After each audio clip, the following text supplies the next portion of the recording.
ഒടുവിൽ ഇടറിയ ശബ്ദത്തോടെ നമ്മുടെ ശ്രുതി സമ്മതം മൂളുന്നു. അതേ പ്രേക്ഷകരെ, നമ്മുടെ ശ്യാം ഒരു 8ന്റെ പണി കൊടുക്കുന്നുണ്ട് നമ്മുടെ ശ്രുതിക്കിട്ട്. വേറെ ഒന്നല്ല, നമ്മുടെ ശ്രുതിയുടെ വീടിന്റെ മുമ്പിൽ ഒരു വലിയ കാട്ട ബോർഡിൽ നമ്മുടെ ശ്രുതി ശ്യാം എന്നൊക്കെ പറഞ്ഞിങ്ങനെ ലവ് ചിഹ്നമൊക്കെ വരച്ച് കുറേ പേരെ കണ്ടു. നമ്മുടെ ശ്യാമാണ് ചെയ്യിപ്പിക്കുന്നത്. അപ്പോൾ നമ്മുടെ ശ്രുതിയുടെ വീട്ടുകാർ നോക്കുമ്പോൾ ഫ്രണ്ടിൽ തന്നെ ഇങ്ങനെ ബോർഡിൽ ഫുള്ളിങ്ങനെ ശ്രുതി ശ്യാം എന്നിങ്ങനെ എഴുതി വെച്ചിരിക്കുക. അപ്പോഴത്തേക്കും നമ്മുടെ അമ്മയ്ക്കൊക്കെ ആകെ വിഷമം, ആകെ നാണക്കേടായാലും നാട്ടുകാരുടെ മുന്നിൽ ഇനി എങ്ങനെ നോക്കും, ഇനി നീ അവനെ തന്നെ കെട്ടിയേ മതിയാവും എന്നൊക്കെ പറഞ്ഞാൽ അവരിങ്ങനെ വാശി പിടിക്കുക. അപ്പോഴത്തേക്കും നമ്മുടെ ശ്രുതി നമ്മുടെ അച്ഛൻ്റെ കാൽക്കൽ വന്ന് വീണിട്ട് പറയുന്നുണ്ട്, ഞാൻ എന്തായാലും ഈ കല്യാണത്തിന് സമ്മതിക്കുക അച്ഛാ, എനിക്ക് വേറെ നിവർത്തിയില്ല എന്നൊക്കെ പറഞ്ഞ് കരഞ്ഞുകൊണ്ട് ഇങ്ങനെ സമ്മതിക്കുക കേട്ടോ.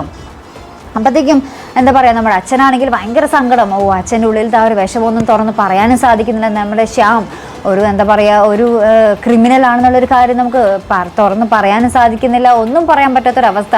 അവസാനം നമ്മുടെ ശ്യാമുണ്ടല്ലോ ഈ കല്യാണത്തിൻ്റെ ആ ഒരു ഉറപ്പിച്ച സന്തോഷത്തിൽ നമ്മുടെ ആ ഒരു സ്വീറ്റ്സൊക്കെ ആയിട്ടായിരിക്കും വരുന്നത്. എന്നിട്ട് അതിൽ നിന്ന് ഒരു ജിലേബി എടുത്ത് നമ്മുടെ അച്ഛൻ്റെ വായിൽ ഇങ്ങനെ കുത്തിക്കയറ്റി വെക്കുന്ന ദൃശ്യവും കാണുവാൻ സാധിക്കുന്നുണ്ട്. അയാൾ എന്നിട്ട് ഇങ്ങനെ ശ്വാസം വലിക്കുന്നുണ്ട്.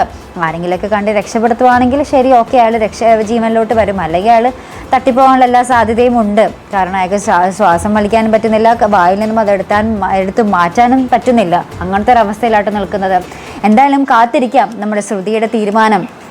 അത് പിന്നീട് മാറുമോ? നമ്മുടെ അശ്വിൻ്റെ മനസ്സ് മാറുമോ? ഇപ്പം നമ്മുടെ ലാവണി കെട്ടു എന്നുള്ളൊരു ഉറച്ച മനസ്സൊക്കെ ഉണ്ട്. ഇനി പതുക്കെ നമ്മുടെ ശ്രുതിയെ കാണാതിരിക്കുമ്പോൾ നമ്മുടെ അശ്വിൻ്റെ മനസ്സ് മാറുമോ? നമുക്ക് കാത്തിരുന്നതിനെ കാണേണ്ടിയിരിക്കുന്നു പ്രേക്ഷകരെ. അപ്പോൾ ഇതുപോലുള്ള പ്രൊമോ റിവ്യൂസിനും എപ്പിസോഡ് റിവ്യൂസിനും ഒക്കെ നിങ്ങൾ മറക്കാതെ ചാനൽ സബ്സ്ക്രൈബ് ചെയ്യുക.